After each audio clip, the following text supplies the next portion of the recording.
अगर आप देखें, छोटा सा मिड ब्रेन है, पोन्स है, मेडुला है, लेकिन सबसे लार्जेस्ट पार्ट हाइंड ब्रेन का होता है सेरिबेलम। इसका वेट प्रिंस में लिखा हुआ है, स्नेल्स में नहीं लिखा हुआ। 150 ग्राम इसका वेट होता है, ठीक है। अब सेरिबेलम को भी आप जैसा सेरिब्रल कॉर्टेक्स को दो पार्ट्स में डिवाइड करते हैं, इसी तरीके से इसके भी दो सेरिबेलर हेमिस्फीयर्स होते हैं, जो और सेंट्रल इसका होता है वर्मस, ठीक है। उसके अंदर तो एक डीप लॉन्गिट्यूडनल फिगर आ जाएगा, ठीक है। और नीचे कॉर्पस कलोजम होता था जो कि ट्रांसवर्सल लैरिंग फाइबर्स जो सेरिब्रल कॉर्टेक्स को ज्वाइन कर रहे थे, लेकिन यहाँ पे इतना डीप फिगर नहीं है। दरमियान में भी जो पोर्शन है इसका, ये दोनों लोब्स एक्चुअली ज्वाइंट है, ठीक है। और जो सेंट्रल वाला पार्ट है उसको बस वर्मेस कहते हैं, ठीक हो गया जी। अब इसके अगर आप सरफेसेस देखें तो this is the superior surface and this will be its inferior surface, okay.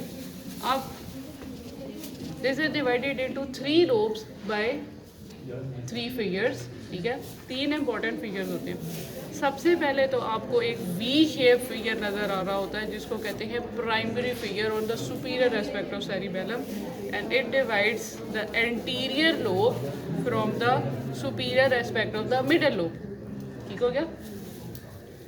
Anterior lobe और superior aspect of middle lobe को सेपरेट कर रहा होता है, वी शेप्ड होता है। अब अगर आप देखें तो इसके सरफेस के ऊपर आपको ये बहुत ज़्यादा लाइंस नज़र आ रही हैं, ऐसे ऐसे ऐसे करके जा रही हैं। ये तो हमने खुद थोड़ा सा स्केलेपल से इसको प्रोमिनेंट किया है, ठीक है। अदरवाइज ये इतनी ईजिली आइडेंटिफाई नहीं होता, ठीक है। तो इसकी पहचान कैसे है, आपने देखना है कि जो वर्मिस है इसका अपर 2/3 और लोअर 1/3 की जंक्शन से जो निकल रहा होगा, ठीक है। ऊपर अपर 1/3 और नीचे लोअर 1/3 जंक्शन से जो आपको एक प्रोमिनेंट फिगर दोनों लैटरली जाता हुआ नजर आ होगा, that is the primary figure, ठीक है। इसके बाद behind this anterior lobe is the superior aspect of middle lobe, और इसकी इंफीरियर एस्पेक्ट के ऊपर ये सारी आपको मिडल लोब ही नज़र आ रहा है, उसका इंफीरियर एस्पेक्ट, ठीक है। और इसके सुपीरियर और इंफीरियर एस्पेक्ट को डिवाइड किया होता है एक हॉरिजॉन्टली रनिंग फिगर ने, जो कहलाता है हॉरिजॉन्टल फिगर, ठीक है। This was the primary figure, और सुपीरियर और inferior aspect of middle lobe is divided by the horizontal figure.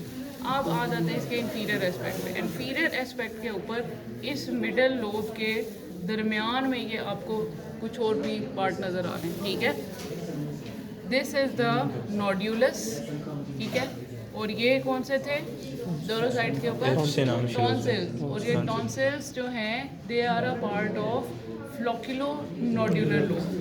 फ्लोक्युलस वाला जो पार्ट है वो आप लोग डायग्राम में देखें, इसमें ये आपको नज़र आ रहा होगा, ये एजेस नज़र आ रहे हैं ना टूटे हुए, तो फ्लोक्युलस ऐसे ग्रेप लाइक बंच की तरह का स्ट्रक्चर होता है, वो इसमें टूटा हुआ है। जो दूसरा स्पेसिमन था उसमें भी वो नहीं है, ठीक है।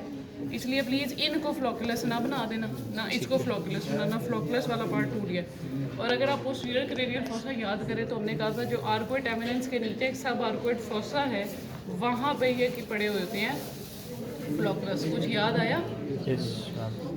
सब आर्कोइड एमिनेंस ही ना, petrous part of temporal bone के ऊपर आपने पढ़ा था कि जो सुपीरियर एस्पेक्ट है उसमें सब आर्कोइड एमिनेंस होती है, और आर्कोइड एमिनेंस के नीचे जो पोस्टीरियर एस्पेक्ट है पीटर्स पार्ट का, उसके ऊपर एक फोसा बन रहा होता है जिसको सब आर्कोइड फोसा कहते हैं, वो फॉलिकुलस वहाँ पे पड़ा हुआ है, ठीक है। तो मिडल लोब और फ्लोक्युलो नोड्यूलर लोब को ये एक फिगर सेपरेट कर रहा है। ये देखो ये लाइन जा रही है यूं, है ना, ये देखो, ठीक है। ये कौन सी फिगर है, यूवुलो नोड्यूलर फिगर, ठीक है, which is separating the flocculonodular lobe from the inferior aspect of middle lobe, ठीक है। प्राइमरी फिगर एंटीरियर और मिडल को सेपरेट कर रहा है, फिर मिडल के सुपीरियर और इंफीरियर एस्पेक्ट को हॉरिजॉन्टल फिगर सेपरेट कर रहा था, और जो थर्ड लोब है फ्लोक्युलो नोड्यूलर लोब उसको यूवुलो नोड्यूलर फिगर जो है वो inferior aspect of middle lobe से सेपरेट कर रहा है, ठीक हो गया। अब इनके जो बाकी नाम जो है ना जो लिखे हुए हैं कि लिंगुला है, ये है फलाना फलाना, वो सारे आप लोगों ने खुद याद करने हैं, ठीक है। 10 नाम ये हैं और 9 एक ये हैं, ठीक है। इनका कोई निमोनिक बना के उनको याद कर ले, वो आपको आगे सेरिबेलर लीजन्स के ऊपर जाके हेल्प आउट करेंगे, ठीक है।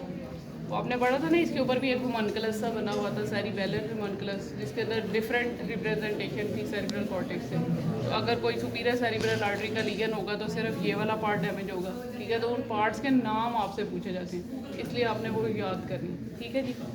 अच्छा, फिर इसके बाद एक और जो चीज़ थी, ये उसमें नहीं लिखी हुई स्नेल्स में, ये प्रिंट्स में लिखी हुई है। आप देखो नॉच क्या क्या चीज़ होती है। जब भी कोई मार्जिन स्ट्रेट जाते जाते दरम्यान में डिप हो जाता है तो वो नॉच कहलाता है, ठीक है। तो ये इसका एंटीरियर मार्जिन मिड में से डिप्रेस्ड है, ठीक है। ये यू शेप डिप्रेशन है जिसके अंदर ये इंफीरियर कॉलिकुलाई आपको नज़र आ रहा है और पोस्टीरियर पार्ट ऑफ पॉन्स पड़ा हुआ है, तो ये कहलाती है एंटीरियर नॉच, ठीक है। और पोस्टीरियर बॉर्डर के ऊपर भी इसी तरीके से ये एक नॉच है जो कहलाती है पोस्टीरियर नॉच। एंटीरियर नॉच में तो ये पोस्टीरियर पोर्शन ऑफ पॉन्स और मिड ब्रेन पड़ा हुआ है। इसके अंदर पड़ा होता है falx cerebelli which is having the occipital sinus in it, ठीक हो गया। अच्छा, इसके बाद आ जाती है एक और चीज़ जो स्नेल्स में नहीं मेंशन हुई। अब सबसे पहले जो न्यूरो एपिथेलियल या ब्लास्ट सेल्स हैं, ठीक है, जो आपकी थी न्यूरल ट्यूब, ठीक है, जैसे जैसे वो मल्टीप्लाई करेगी वो लेयर्स ऐड अप करती जाती है। जो फर्स्ट 2 लेयर्स वो ऐड अप करती है, सपोजिंगली जैसे सेरिब्रल कॉर्टेक्स में 6 लेयर्स है, ठीक है।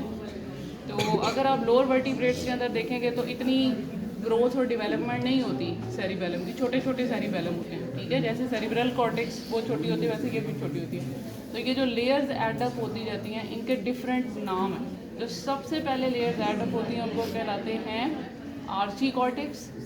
उसके बाद जो सेकंड में एडअप होती हैं, सपोजिंग लेकर 6 लेयर्स हैं, तो पहली 2 जो थी जो सबसे नीचे आपको पड़ी हुई नज़र आएगी वो कहलाती हैं आर्थी कॉर्टेक्स। मिडल वाली को कहलाते हैं पेलियो कॉर्टेक्स, और जो सबसे लास्ट में नई बनी हुई होती हैं वो कहलाती हैं नियो कॉर्टेक्स, ठीक है। आर्थी, पेलियो, नियो। ये स्नेल्स में इस चैप्टर में नहीं लिखा हुआ, लिम्बिक जो सिस्टम है ना उसमें लिखा हुआ है, लेकिन क्योंकि प्रिंस कुछ टीचर्स पढ़ के आ सकते हैं, अक्सर पढ़ते ही हैं, ठीक है। तो ये प्लीज़ आप इसमें से ना ग्रॉस फीचर्स बहुत थोड़े स्नेल्स में प्रिंस में से इसमें ऐड अप कर लें। जो नाम नॉचेस नहीं दी हुई, वेट नहीं इसका बताया हुआ, ठीक है, और ये आर्ची नहीं और पेलियो नहीं बताया हुआ, ये आपने सारे ऐड कर लेने हैं, ठीक है, ताकि एंड में एक ही बुक से रिवीजन हो। अच्छा जी, फिर इसके बाद लास्ट चीज़ है इसकी ब्लड सप्लाई। ब्लड सप्लाई में हमने पढ़ा था कि यहाँ पे होती है वर्टिब्रल आर्टरी 2 जो कि एंटीरियर स्पाइनल आर्टरी दे रही थी, 2 पोस्टीरियर स्पाइनल आर्टरी दे रही होती हैं, एक ब्रांच वो दे रही थी posterior inferior cerebellar artery PICA पिका, ठीक है। वो सारा का सारा इसका इंफीरियर एस्पेक्ट सप्लाई करेगी। फिर दोनों वर्टिब्रल आर्टरी थी लोअर मार्जिन पे आके ज्वाइन होकर सिंगल बेजलर आर्टरी बनाती थी, और बेजलर आर्टरी की आपने ब्रांचेस पढ़ी थी, उनमें से 2 ब्रांचेस सप्लाई करेंगी सेरिबेलम को। एक है पोस्टीरियर सुपीरियर सेरिबेलर आर्टरी और एक है सुपीरियर सेरिबेलर आर्टरी, ठीक है। Posterior inferior cerebellar artery, posterior superior cerebellar artery and superior cerebellar artery, ठीक हो गया। चले